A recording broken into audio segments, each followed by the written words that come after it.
Good morning. Welcome to the St. James All Candidates Youth Forum for the 2025 federal election. My name is Joshua Coretti, and I will be your Master of Ceremony for this morning. We would also like to welcome members of the Wellington Catholic District School Board and the local media. Welcome to all the candidates joining us today. Thank you for taking time out of your busy schedules to meet the students from St. James, Bishop McDonald, and Our Lady of Lourdes. All the candidates present are running to be our federal representative for the riding of Guelph. The candidates are here to speak with youth from our community and to answer questions about Guelph and the issues facing our country.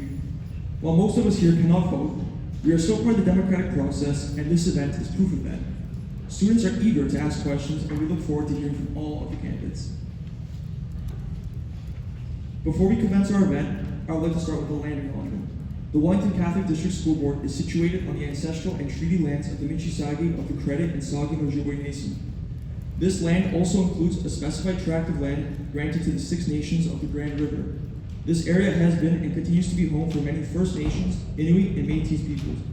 St. James is on Treaty 3, also known as the Between the Lakes Purchase. As you listen today, you are invited to reflect on what this land acknowledgement truly means, and how the values of truth, respect, and responsibility should shape the choices we make as a community. I will now go over the rules and expectations for our forum. Today's focus is not a debate, but rather answering student questions. The format is as follows. Candidates will first have up to 2 minutes to introduce themselves. After each candidate has spoken, we will move on to questions. Students have prepared questions ahead of time. These students are sitting in the front row of the cafeteria and will be called on to ask their questions. After each question is asked, candidates will have up to 1 minute to respond. After 1 minute has elapsed, candidates will be asked to end the response. We will also rotate the mic for each question so that a different candidate starts each time. We ask audience members to hold off from clapping during the question and answer session. That way, we will be able to get through questions faster. Today is not about cheering on a certain party or a certain candidate. Today is about hearing what they have to say about issues that concern us. You are encouraged to applaud after all the candidates present their introductory remarks. You are also encouraged to applaud at the end, but please hold your applause during the Q&A session.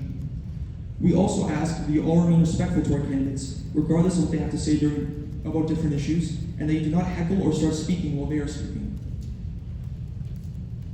It is now time to start hearing from the candidates. 5 out of 8 candidates running for Guelph are here today. There are candidates from the Conservative Party of Canada, the Green Party of Canada, the Liberal Party of Canada, the New Democratic Party of Canada, commonly known as the NDP, and the People's Party of Canada, commonly known as the PPC. There are 3 other candidates running for the riding of Guelph. They include a candidate from the Marxist-Leninist Party of Canada, the Canadian Future Party, and an independent candidate. These candidates are not invited today simply because the event was organized and finalized before their candidacies were announced. I will now introduce each of the candidates. Candidates, in your 2-minute introduction, please introduce yourself, discuss why you're running, and why your party is the best party to represent Guelph and form government.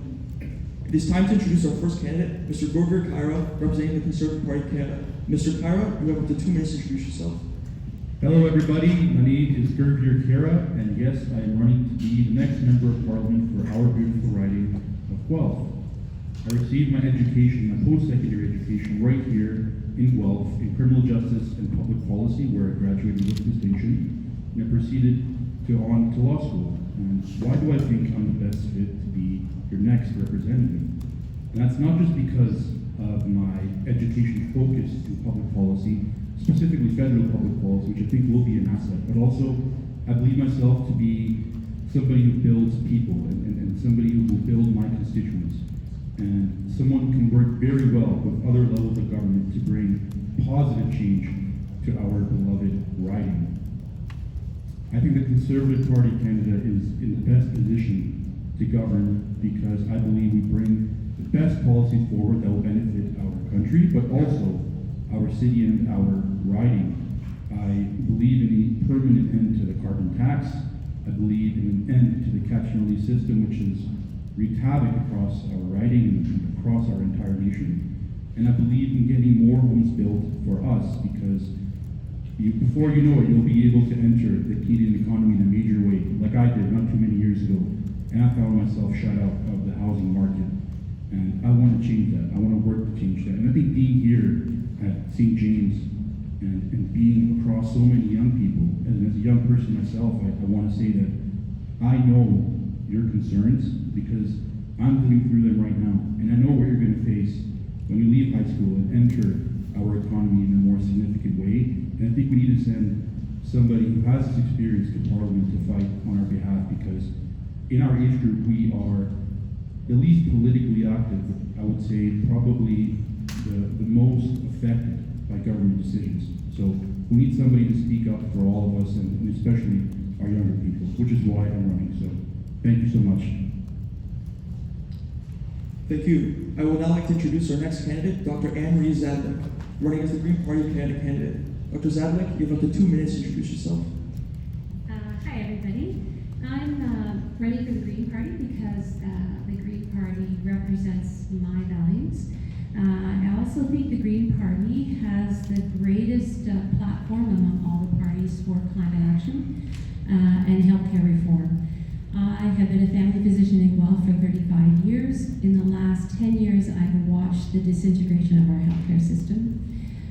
I have watched as people do without primary care and have less and less access to care.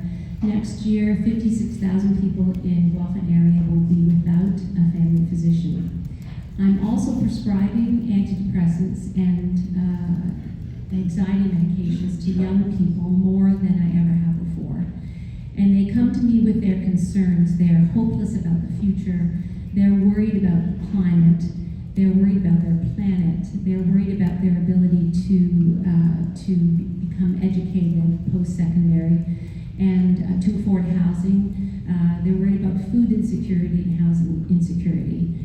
I'm here because I want to represent that group of people.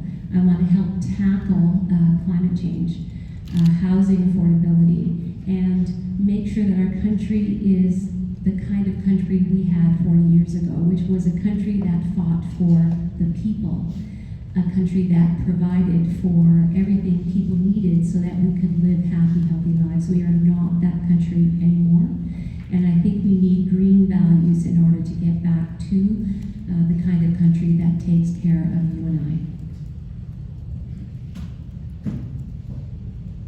Thank you. Next, I would like to introduce Ms. Dominique O'Rourke, representing the Liberal Party of Canada. Ms. O'Rourke, you have up to 2 minutes to introduce yourself. Thanks so much. Good morning, bonjour. Why me? Why now? And why the Liberal Party of Canada? So when I was in first year university, I worked in the House of Commons as a page, then I was a tour guide, and then I was a parliamentary intern. I have seen what happens when Parliament works well and works for people. So I also worked in government relations, being a bridge between businesses and charities and government. I came to Guelph in 1997 to work for the cooperators in public relations, then media and government relations. I own my own communications firm, and I've written about national issues like youth, belonging, well-being, and I have a master's degree in leadership at the University of Guelph. I've always volunteered in the city, and I've raised my family here. I have a 21-year-old and an 18-year-old, so I'm very familiar with their concerns. Since 2018, I've served Guelph as a city councillor, fighting every week to build a better city. More housing, more funding for long-term care for the homeless, help for small businesses, and accountability. I have a very deep understanding of Guelph's needs and opportunities, and I know how policy lands in a city and in a home. I'm ready to be a strong voice for Guelph in Ottawa, and I'm prepared to take on the larger challenges facing our country and the planet. Right now, Canada is facing the biggest threat to our sovereignty and our economy that we have seen in decades. And at the same time, we need bold climate action because the planet does not care who is president or who is prime minister, but I do, and you do. And we need to address important daily concerns around affordability, jobs, housing, and general affordability.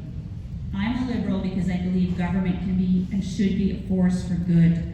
When times are tough, people look to their government for help and leadership, and these are tough times.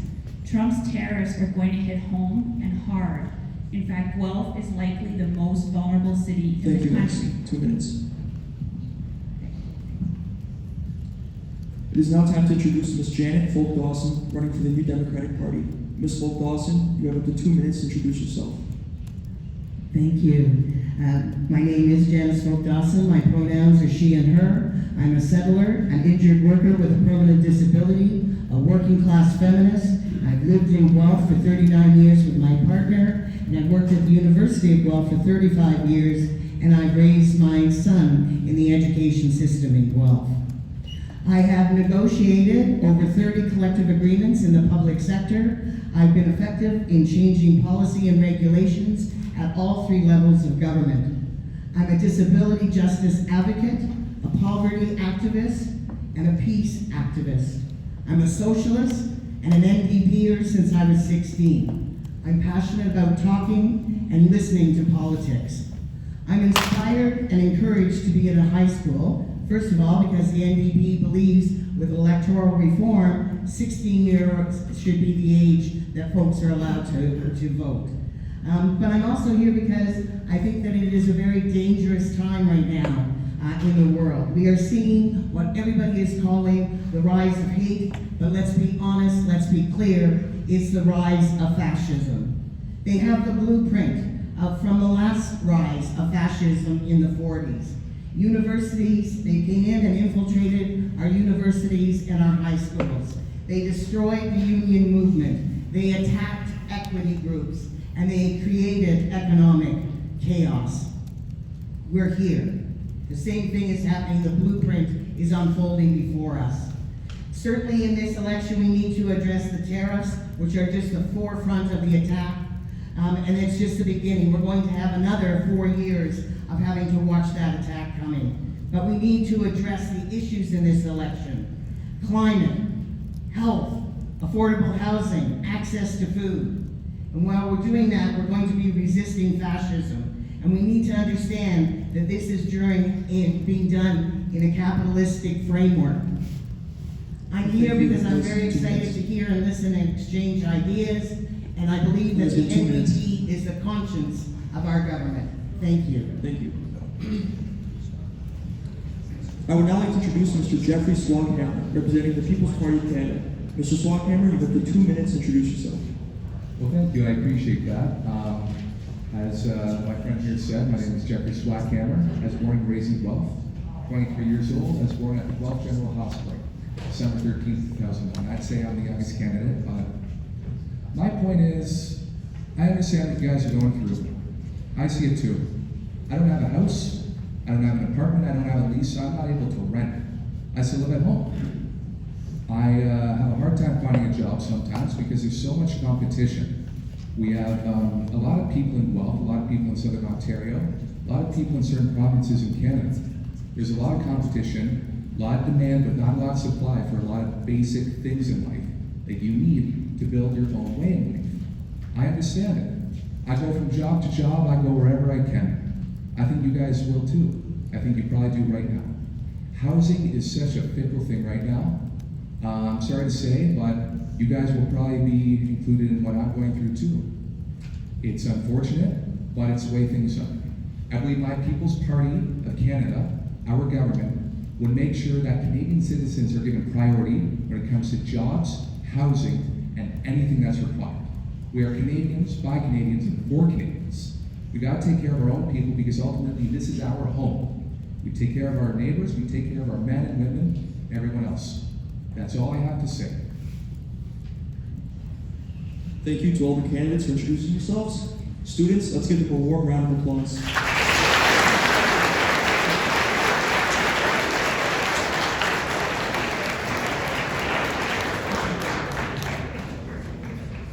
Thank you.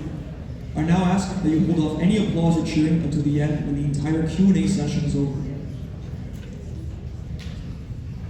We will now move into a Q&A session being led by students. Candidates, again, you will have up to 1 minute to respond to each question. Once a minute has elapsed, I will kindly ask you to end your response and let the next candidate answer the question.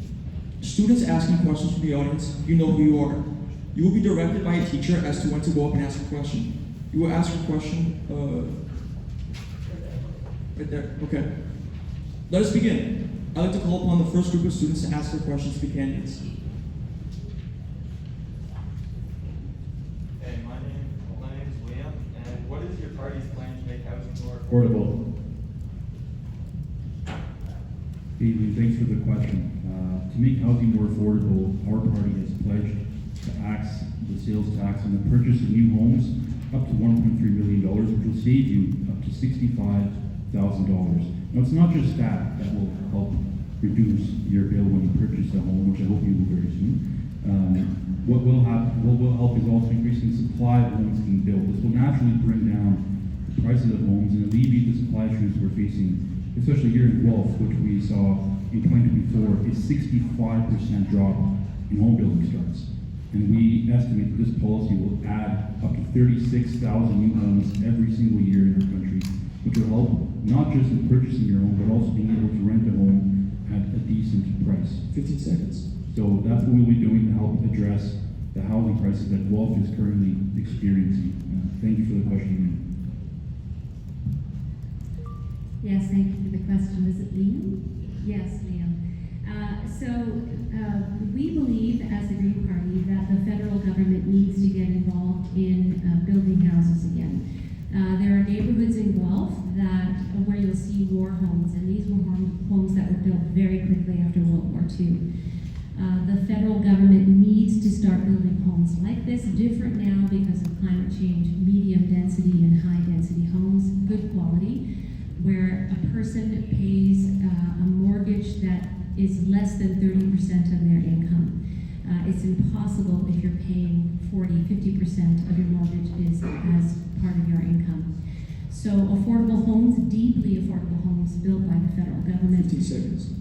And also to stop investments by foreign investors and investments in the housing market to keep investors from driving up the cost of homes.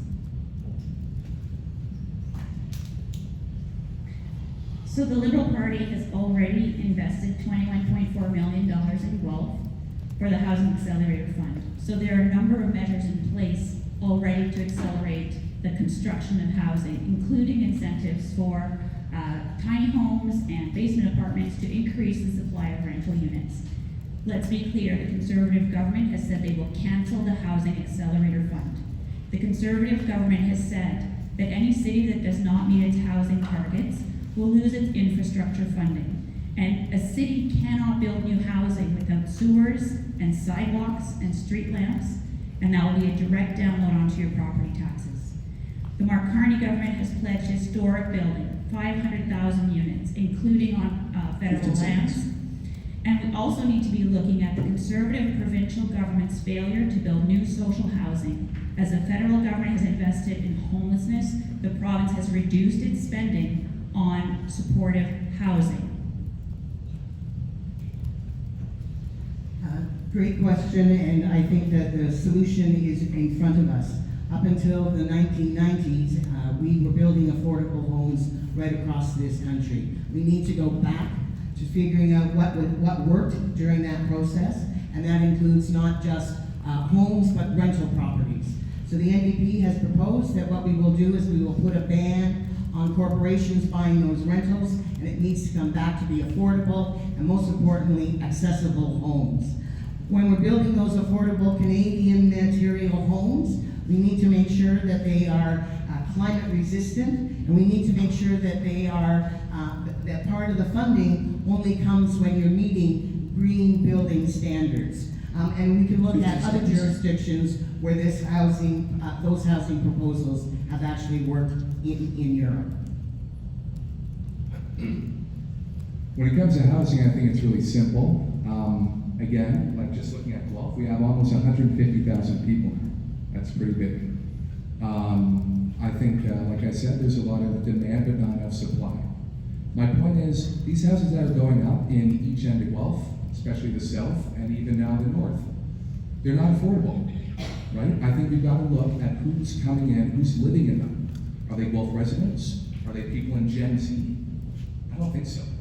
I think a lot of the time it's people's second homes coming from the GTA, Brantford, Brampton. We're not taking care of our own people. Again, I think we got to prioritize Guelph citizens and whatever municipality or city you may live in. You've got to take care of them first before you have people coming. That's all. The next person may ask their questions to the candidates. My name is Julia, and my question for you is, what steps will you take to ensure that Canada's healthcare system remains accessible, efficient, and equitable for all Canadians, especially as demand increases?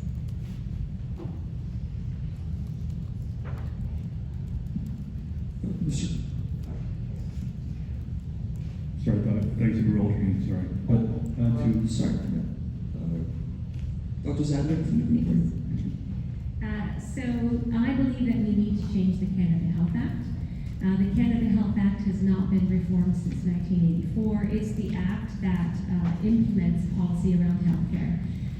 In 1984, it was designed just to pay physicians and to provide people with hospital services. Our health issues are much more complex. We need a primary care health act under the Canada Health Act, and we need a mental health and addictions act.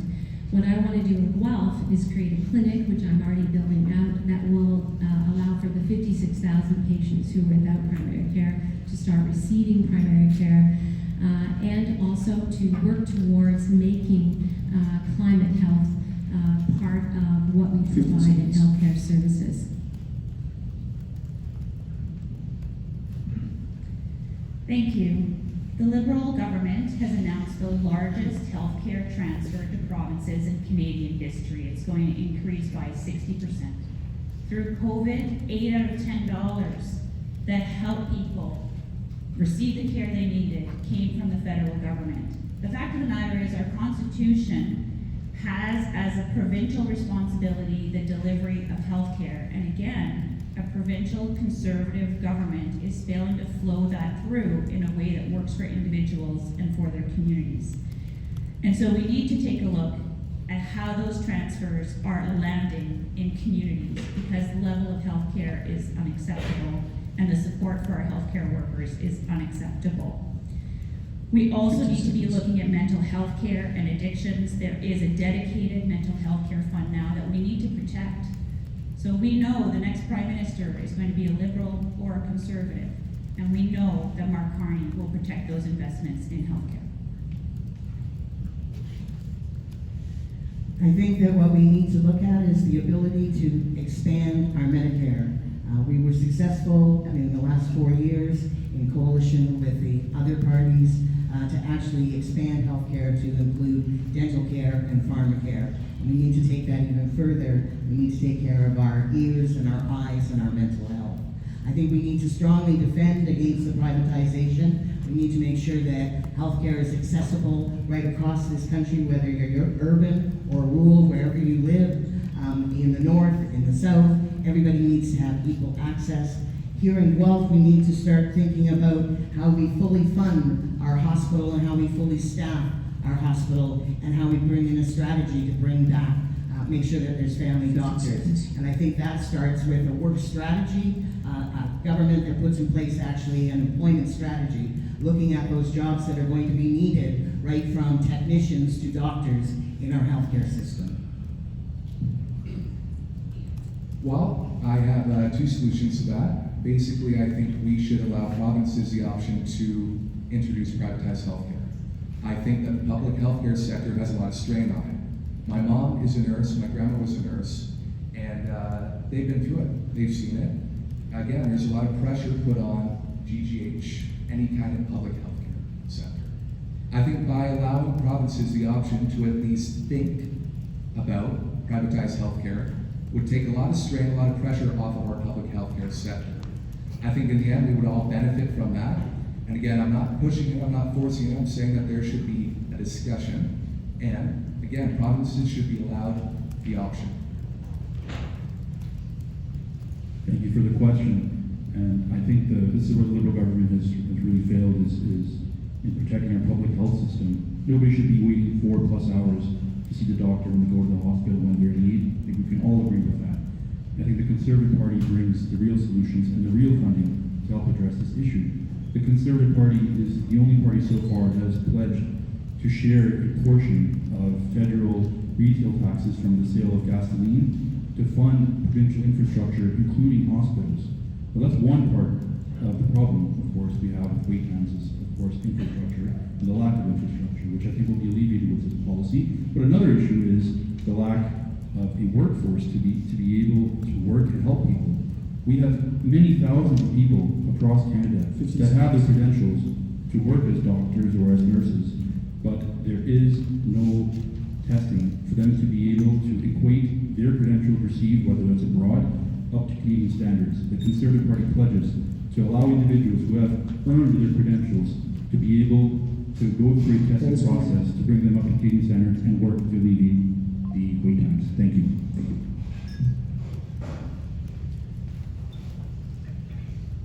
Good morning, my name is Ella, and if elected to Ottawa, what strategies would you work to implement to combat the rising cost of food and food insecurity in Canada for all Canadians?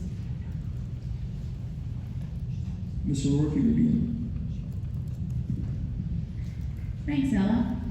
The number one thing we can do is support our farmers and increase our domestic production. And Mark Carney has just actually recently announced how we're going to do that. So we need to increase the food transformation here in Ontario and in Canada. We currently produce a lot of cash crops. So I think what you're going to see is a transition to Canadians being a lot more self-reliant. We're going to be looking at technology as well. For example, Goodleaf here in Guelph is a vertical farm that has farming right here.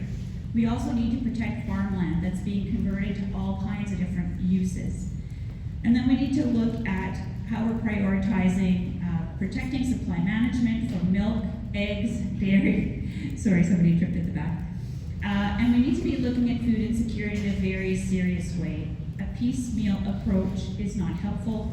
The Canada Food Program for lunches in school is going to be very helpful, but so too is just supporting families with great jobs so that they can afford a great place to live and food on the table.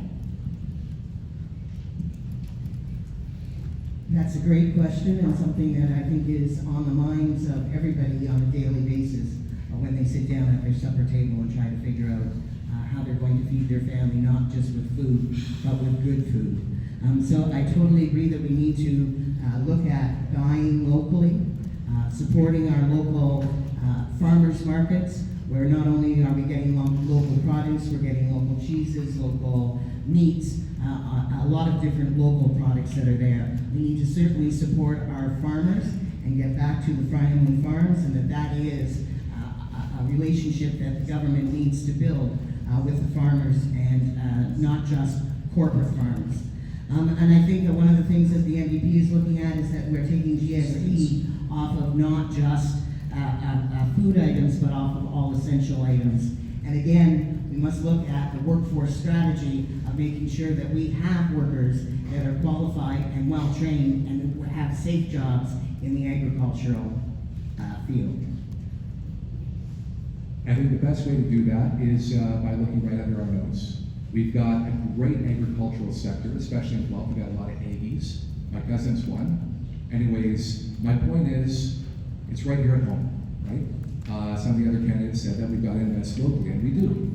And I think this is unpopular, but part of that is not supporting big corporations from the states, especially right now. Because the point is, we have so many great places in Guelph that you can shop at over Walmart, over Costco. I think we got to keep the wealth in Guelph, and that starts with going to anything. I mean, anywhere. With the grain is a good one. The boathouse, just for different needs like that. I think we've got to support Guelph, and we've got to be willing to make the sacrifice short term because it will be a long term solution. Thanks for the question. And I think our average food bill for the average family went up $700 in 2024. That's unacceptable. And I think the best way to be able to help bring immediate relief to food prices is to actually permanently axe the carbon tax, not just change its rate, but to repeal the law itself. And $700 is a big increase for many families. And as I like to say this, when you tax the farmer who grows the food with the fertilizer he buys, you tax the trucker who ships the food on the fuel he fills up into his truck, and you tax the grocer who stores the food for the heating he uses to keep his grocery store warm. You pass that bill on to you pass on those costs to the person who buys the food. So it's a common sense solution. We need to tax the carbon tax fully. Also, we have pledged to reduce the income tax by 15% for the lowest tax bracket, which will save the average family $900 per year, helping them keep up with their food bill. So thank you for the question.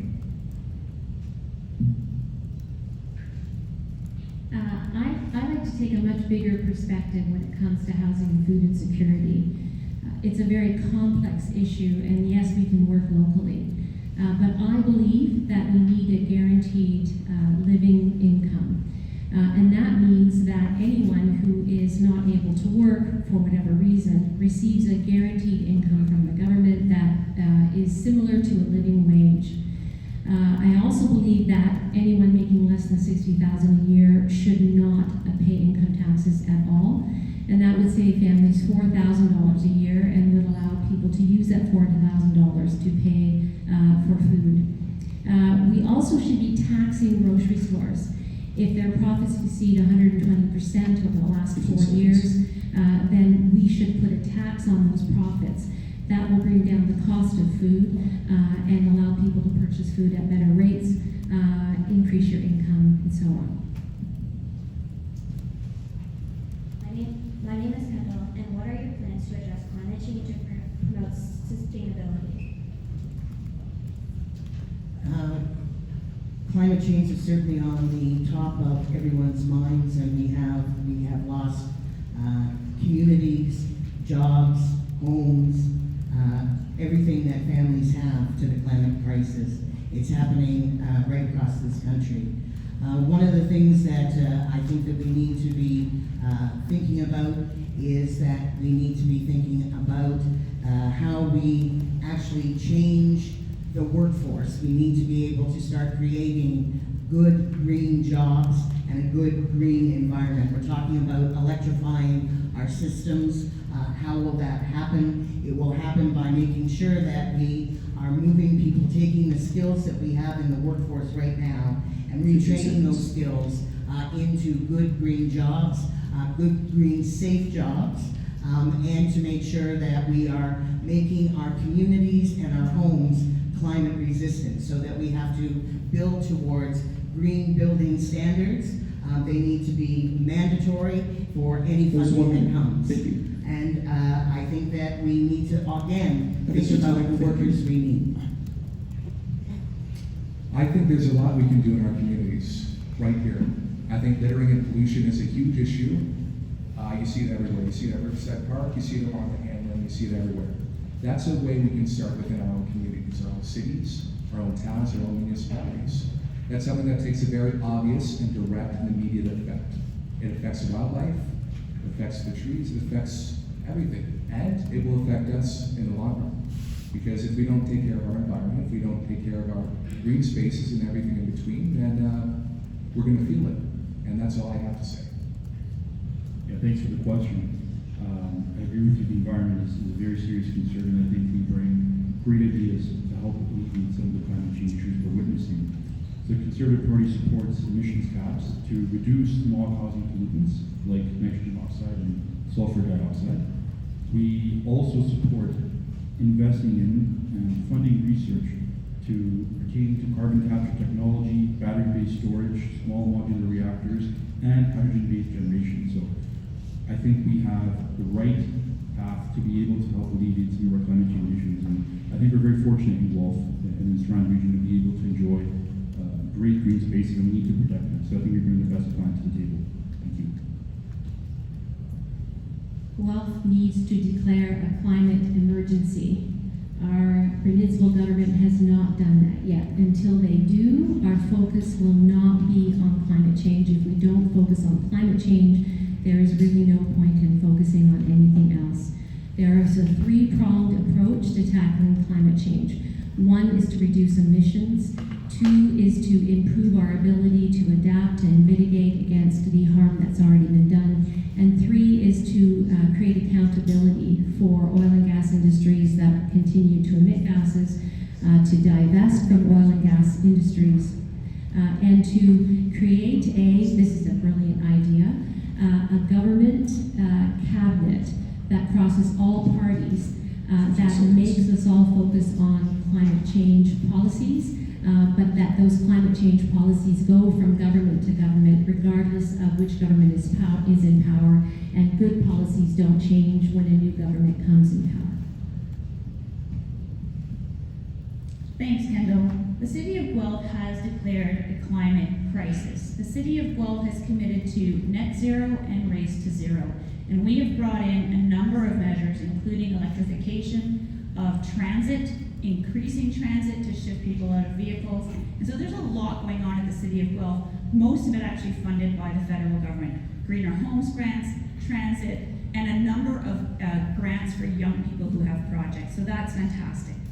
The federal government has hit its lowest, or Canada has hit its lowest emissions in the past 30 years outside of the pandemic.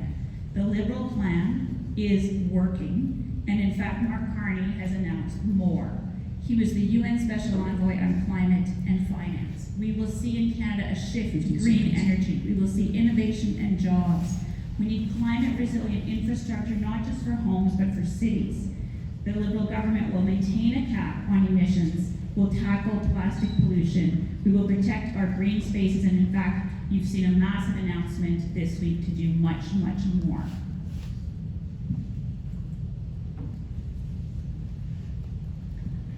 Hello, my name is Heidi, and my question is, how do you propose investing in renewable energy infrastructure, and how would you balance this with the interest of oil and gas industries?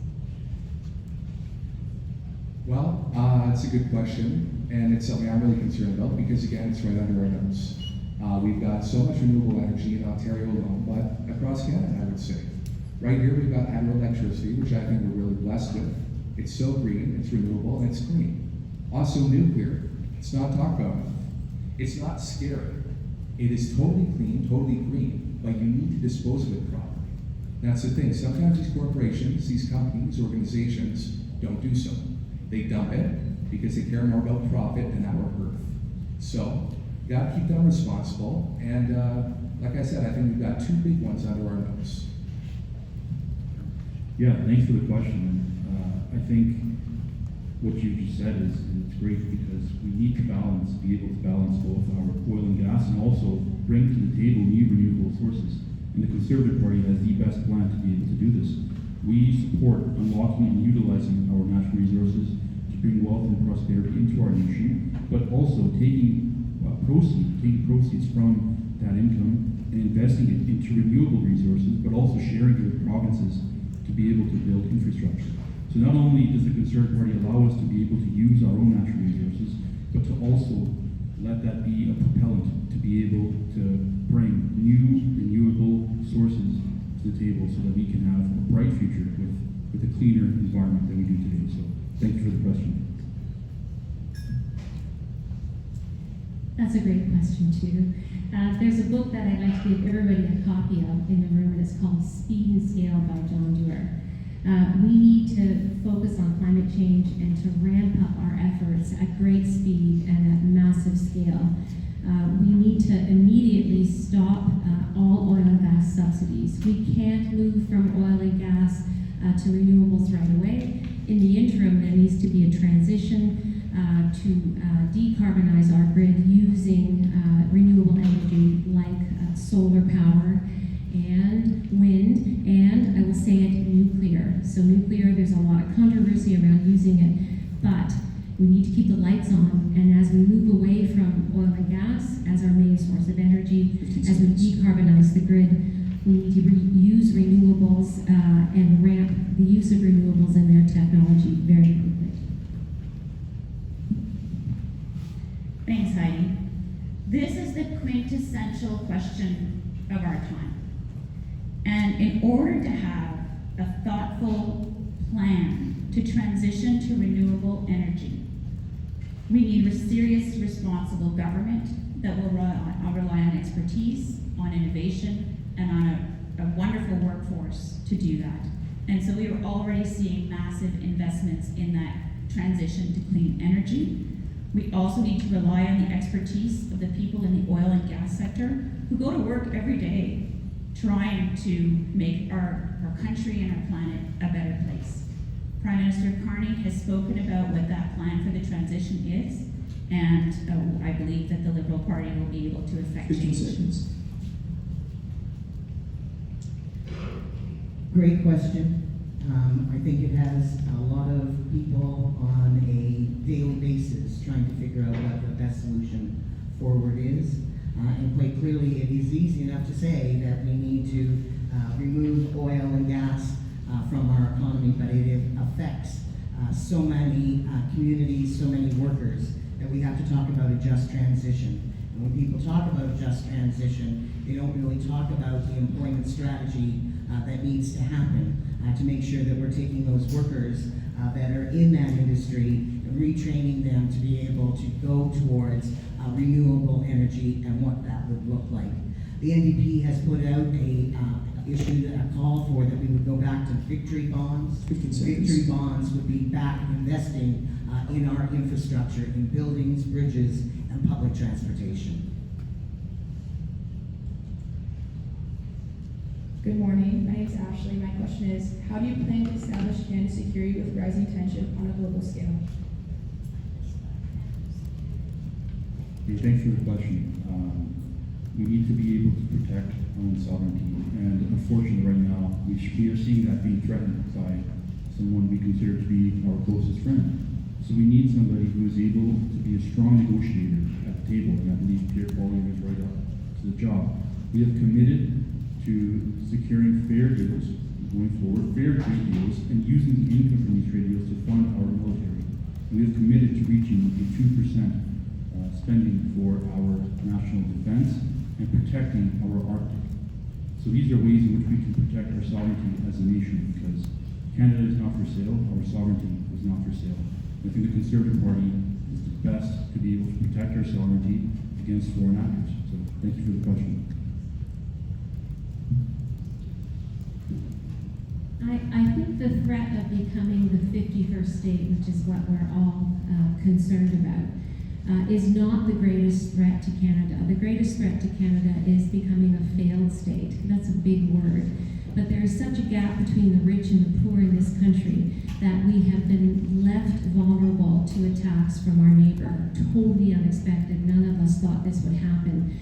But if we had a stronger social security net, if we had a stronger healthcare system, if we were able to house everyone, if we were able to make sure that everyone was food secure, we would be stronger as a nation and more able to stand up and resist what is happening at the hands of Americans. But at the present state, and unfortunately as a result 15 seconds. of governments that did not put people first, Canada is not in a position to stand strong. We'll get there, but many things have to change. We have to make people housed and stronger individually as communities to do this. So I went to junior high on a military base because it was the only French school in Dartmouth, Nova Scotia. My friend's parents went to sea, or they worked at CFB Shearwater. I am thrilled that we are going to be increasing salaries for military personnel. We need to equip them properly, ideally with equipment that is made in Canada. We need to take care of them when they come home. There's a lot of room to grow Canada's military in a number of different professions. Canada absolutely has to meet its 2% NATO commitment. We need to work with our allies, not just in terms of physical defense, but also in terms of intelligence sharing. We absolutely have to protect our Arctic. 15 The seconds. threat is coming from the outside. We need to unite as a country. We need to invest in our military and our intelligence capability. We also need to be in a position to support our allies around the world. Canada's pride was our UN peacekeepers, and we need to get back to that reputation in the world. So I was raised on a military base. My father was in the military, and I traveled all across Canada and Europe, and so I have a clear understanding of what our military means to our country. And I'm very proud to say that my father was a peacekeeper, and that we do need to get back to thinking about the role that our military actually plays. We need to make sure that our military, as Dominique has said, is properly equipped and properly trained. I think that the NDP is quite clear. We are a part of Team Canada, and we know that we need to, build Buy Canadian. We know that we need to strengthen the strong safety net, social safety net that we have. But we also know that we need to build new relationships with Europe and other allies. We need to address NATO. We need to have full discussions about that. And again, I urge us to come back to thinking about the role that Canada played as peacekeepers. Well, I think we have a great military. Every branch, Air Force, Navy, Armed Forces. What I think they need is a little more funding, the equipment they need, the resources they need, and the manpower they need. Because we should be self-dependent, we should be self-reliant when it comes to self-defense. Also, I think something else that needs to be touched on is cybersecurity. Because, again, the Arctic is very important to secure. But those same players who are trying to secure the Arctic are trying to tap into our intelligence. I won't name names, you probably already know who, but we have a lot of threats coming through cybersecurity measures. We got to make it tougher, and I think we should invest in Canada when we do that. I think a good one would be BlackBerry. Right now they specialize in cybersecurity. They're Waterloo based, they're Canada based, and my point is better cybersecurity too on top of armed forces. This will be the final question of the Q&A session. Good morning. My name is Sophia. What employment strategies do you have for those with disabilities who still want to contribute to our society?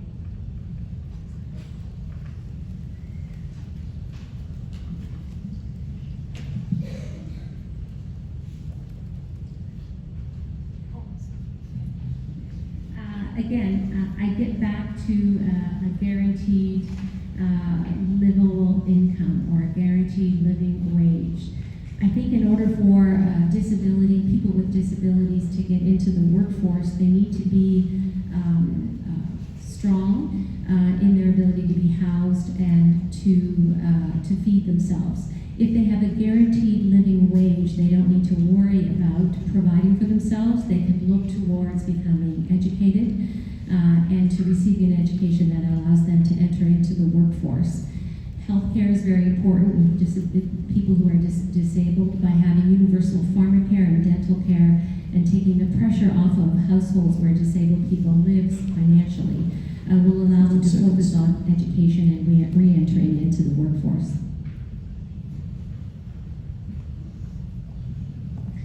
Thanks for your question. I hear questions about disabled people when I'm knocking on doors all the time. I'm a Liberal because it is a party that believes in inclusion and valuing everyone. And so we absolutely need to make sure that disabled people have equal access to education and employment, and that employers are making accommodations to get the best value out of what everybody brings to the table. And at the same time, we absolutely do need not just affordable, but accessible housing. And on City Council, I was a champion to make sure that in buildings we have accessible units and continue to advocate for disabled people, both at the city, and will continue to be a strong voice for disabled people in Ottawa. Both my parents had serious mobility challenges. I completely understand some of the challenges disabled people face. I think we also need to be talking about people who have cognitive disabilities. And I will point again to the province and their Conservative government that has criminally low ODSP rates, making it very, very difficult for disabled people to function with dignity in society. So I am a person living with a disability. I was injured in my workplace in 1995. And so I have come to the understanding that what we need to do, instead of talking about a universal design, we need to talk about an inclusive design, where persons with disabilities are right at the very beginning of when that design happens.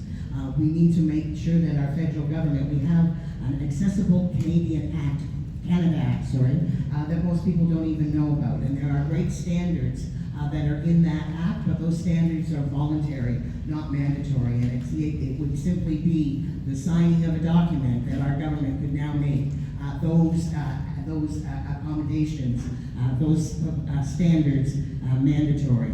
I also think that we would be able to find the funding to be able to help small businesses to be able to implement those standards in their workplaces or in their homes. And last, the disability benefits should be at or above poverty line.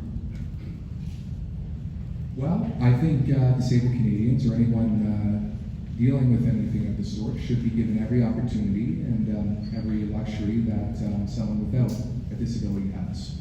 I would like to see in Canada, a society, a world, where we allow people who sustain workplace injuries to continue to work at that place. I think we should really take care of our own people. Let's say you work at a warehouse, right? You get injured, you get a physical injury, and it's serious. Let's say you're paralyzed from the neck down. I think in an ideal society, we should still have a position, we should still have work for them within that sector. Yeah, thank you for the question. The Conservative Party is a party for everybody. It's a party of inclusion, and we value all Canadians, including disabled Canadians, and we believe that all Canadians, including disabled Canadians, should have the right to be able to earn their living and the right to live a life that has all the luxuries and comforts that any other Canadian can have. And one way that we do this is we back it up with action. We will be unlocking our resources and using them to directly fund infrastructure, including infrastructure to make workplaces and public spaces more accessible for those that are disabled. And to add to that, for those individuals who get injured at work and are critically injured, we will be increasing, we are pledged to increase the duration for EI up to 52 weeks, up from 37 weeks. So the Conservative Party is a party for all people, including workers and disabled Canadians. Thank you for the question. That is time for the forum's Q&A session. We had a lot of great questions today covering a wide range of topics concerning Guelph, youth, and Canada. Dr. Zajdilk, Mr. O'Rourke, Ms. Folk-Dawson, Mr. Khaira, and Mr. Swackhammer, we sincerely thank you for taking time out of your day to speak with students from the Wellington Catholic District School Board.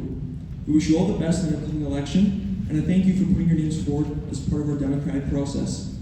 I would like to invite some students from St. James to present gifts on behalf of the school board. Students, let us now thank our guests for coming here today.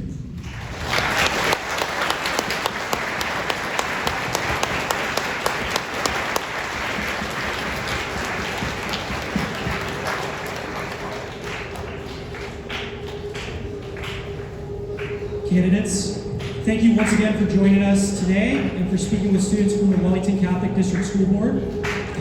I would also like to thank Joshua Peretti for being the MC, the students who asked and prepared questions, and all other students that helped them today, including the greeters, the ones that brought up gifts, the students responsible for taking photos, and students responsible for the tech. This event would not have been possible without your help. In terms of exiting, students that were excused for period 1 will stay here until the bell. Students that are with the class that came here, after I'm done speaking, you may head back to your class with your teacher. Students from Lourdes and BM, please stay in the cafeteria until your teachers direct you to leave. And students with Mr. Carboni's grade 12 history class, please remain in the cafeteria to help put away the chairs. Thank you everyone for attending, and let's give our candidates one last round of applause.